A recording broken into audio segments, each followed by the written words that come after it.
The broadcast is now starting. All attendees are in listen-only mode. Well, good afternoon, and welcome to the Network of Family Businesses webcast. My name is Steve Moyer, and today we're going to be discussing how to ensure a legacy for a business family. And for the Network of Family Businesses, we're really excited about this because it really fits our vision and mission as a network in our mission to help families build their legacy. And the Network of Family Businesses can function as a resource, educational materials, and these kinds of webinars. And we're privileged today to have Karen Benz and Mark Lee with us. They are with the Business Legacy Consulting.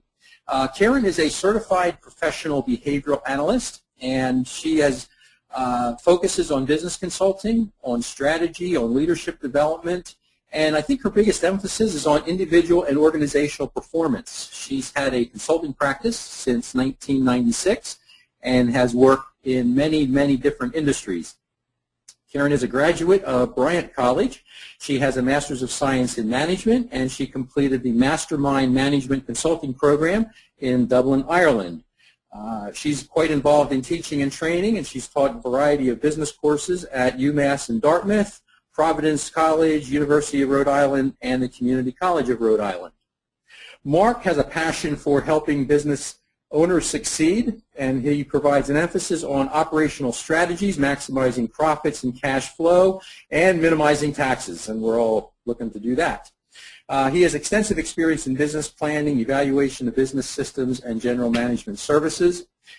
He did a stint with a Fortune 100 in taxation company and taxation, accounting operations, and the financial business management. Mark has graduated from Bryant College, and he has a Master's of Science in Taxation from Bentley and a Master's of Business Administration from Boston University. And Mark and Karen, it is great to have you folks with us this afternoon. Thank you. We're very happy to be here. Thanks so much, Steve.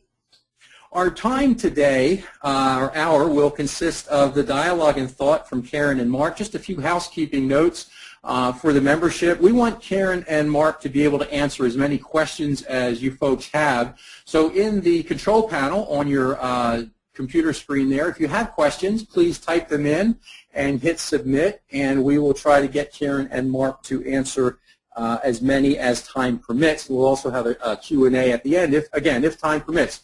But we really want to have the time devoted to Mark and Karen. So, Mark and Karen, where do we go and how do we get started thinking about ensuring a legacy? Well, good afternoon, Steve. I think we can handle that. I'm Mark Lee, and I'm President of Business Legacy Consulting. I'm here with Karen Benz, Vice President of Business Legacy Consulting. We are a business consulting firm specializing in exit planning. We're here to show you how your business legacy should be the basis of your exit strategy. Remember, people may remember that you built a great business, but what will stay with them is how you left it. Technical difficulties at the moment. Trying to get the slide to advance. There we go. All right. We like to start our presentations with something to get you thinking. Today it's a quote from the great American philosopher Yogi Berra. You got to be careful if you don't know where you're going because you might not get there. It seems to us that Yogi, in his unique style, has hit on something. If you don't put together a plan to accomplish something, there's a good chance you won't. So if you need to turn around and you're thinking of exiting the business, then you need to put together the plan, because there's probably no other area where it's more true that if you don't plan, you're not going to be successful.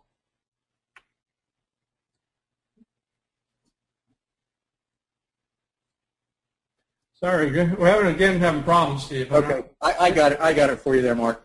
Okay, thank you. Here are some facts about business owners and the environment that they are operating in. Like death and taxes, leaving their business is inevitable. The question is, will they leave on their terms or on somebody else's? The lack of an exit strategy can result in a significant loss of the wealth in their business. It's not a foregone conclusion that an owner will be able to exit their business when they want to and at the price they need. They need to plan for it to make it happen in a way that meets their goals. Most business owners do not view their illiquid business as an investment. The illiquidity is a big issue. If I owned shares in Apple, I could sell those shares to any number of investment advisors and have cash in 24 hours or so. I can't do that with my privately held business. I have to plan if I want to make that happen. Even with a plan, a 2 to 5 year time frame for the development and execution of the plan is not unreasonable. So why aren't business owners stepping up to the plate and planning their transitions? Next slide, please. Here are some of the reasons business owners who are baby boomers are not considering leaving their businesses or transitioning the business to the next generation. Please understand something about this list. We like to think that these are more excuses than barriers. We are the first people to tell business owners that planning for their exit is difficult.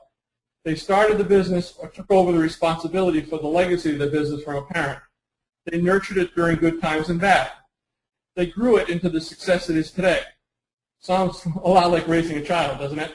Well, in a way, it is another child, and as such, it's not easy to consider leaving it. There are also the issues of what they're going to do next. In many instances, the only thing that they really know how to do is to run this business.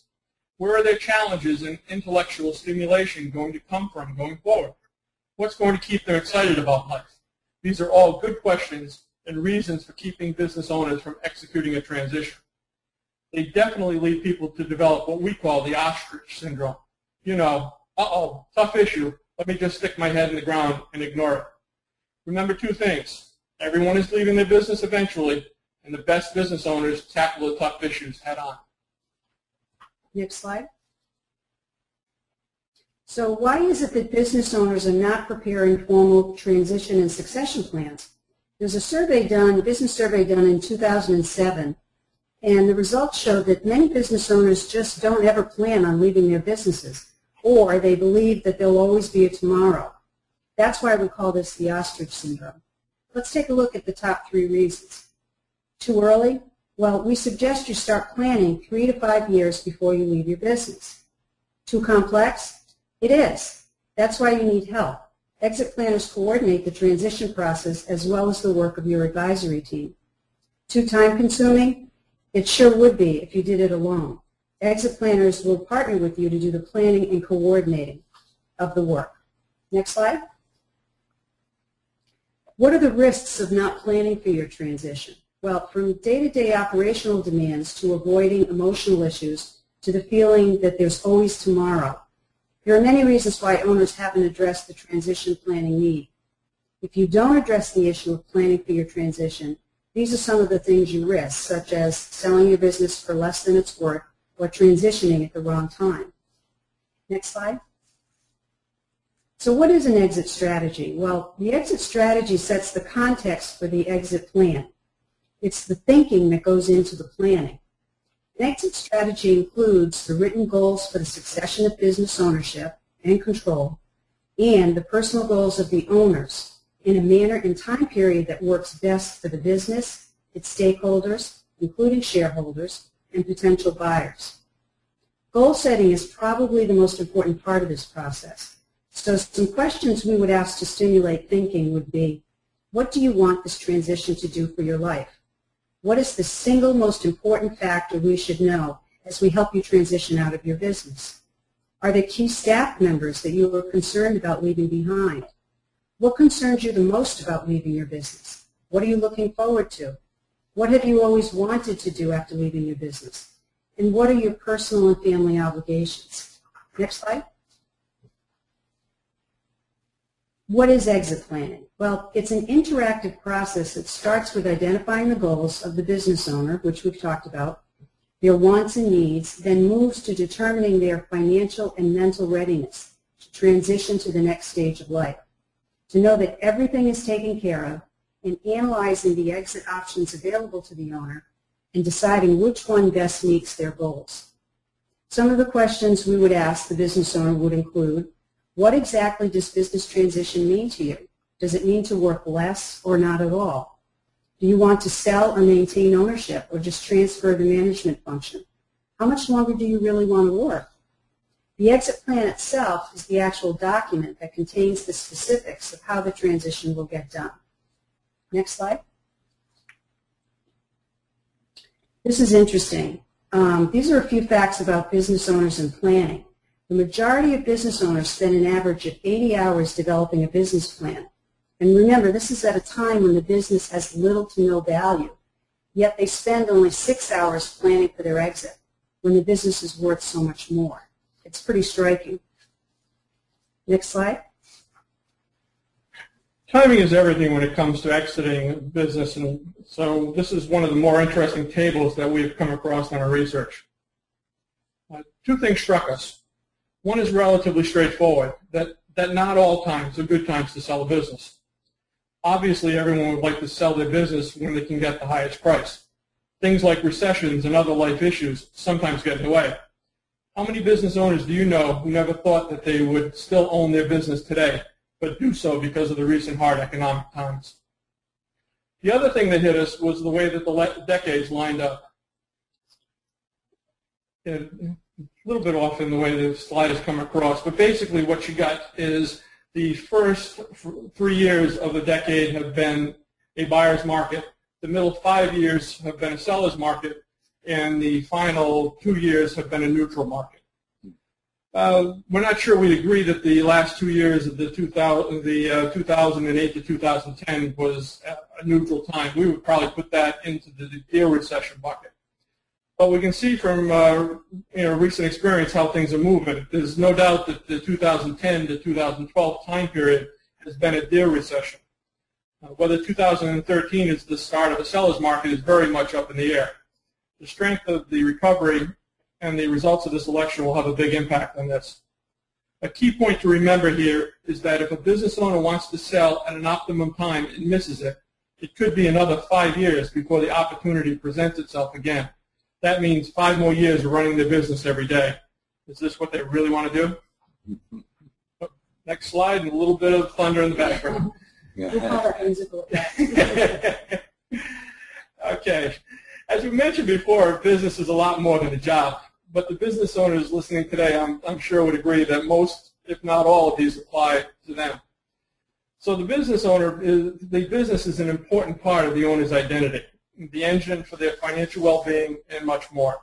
It can be scary to think about not having this as part of everyday life, but it's going to happen at some point in time. The best owners recognize this and face it head on. Next slide, please. So what is the purpose of exit planning? Well, this is one, if not the most important slide in our whole presentation. Exit planning is the time for the business owner to get selfish. This effort has to be all about the business owner and their spouse and family if they have one. The goals have to be about what is best for the owner and those important to him or her. Nothing else really matters. It's important to understand that it's okay to be selfish in this case. We understand that this is a change in mindset for those who have always worried about customers and just about anyone else besides themselves. But it is. It's a time to be selfish. Next slide, please.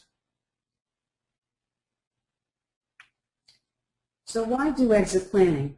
Well, here are some of the reasons why your wealth can be diminished when you don't have an exit plan. We also know in our lives how being emotional and impulsive can impact our decision-making in general. We know of business owners who have decided that they are done. They want to sell, and it's because they've had enough of this recession. Deciding to sell under these circumstances will most likely result in their wealth being negatively impacted because of the reasons we just listed on the slide. Another variable that impacts your wealth is dealing with the unexpected, such as illness, financial issues, even death.